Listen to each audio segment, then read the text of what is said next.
Father Ken Lau, and welcome to the new episode of Nuggets for the Soul. I've been wanting to grow in my intimacy with the Lord through prayer. That's why I've decided to reread again the book Personal Prayer, a guide for receiving the Father's love by Father Thomas Acklin and also Father Boniface Hicks. And in this episode, I would just like to share with you how God wants us to pray as human beings and not as angels. For me, there was a time wherein I was like thinking that I need to learn a secret technique in prayer so that I could pray well.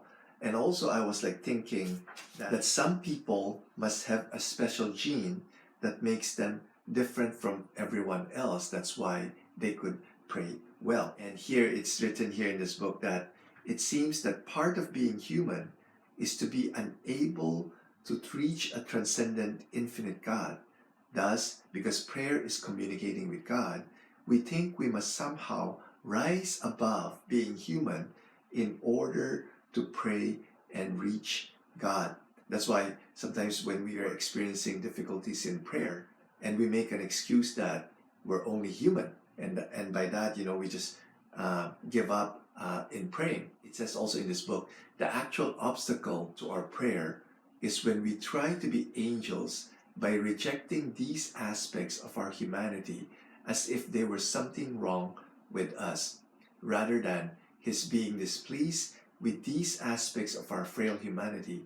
God intends them as part and parcel of our relationship with Him and as the very way by which this relationship deepens in prayer. So besides our weaknesses, we also see our sinfulness. And sometimes our guilt and sense of unworthiness can present an obstacle to our even daring to approach the Lord in prayer. So I hope that our weaknesses and our sinfulness are not an obstacle for us to pray.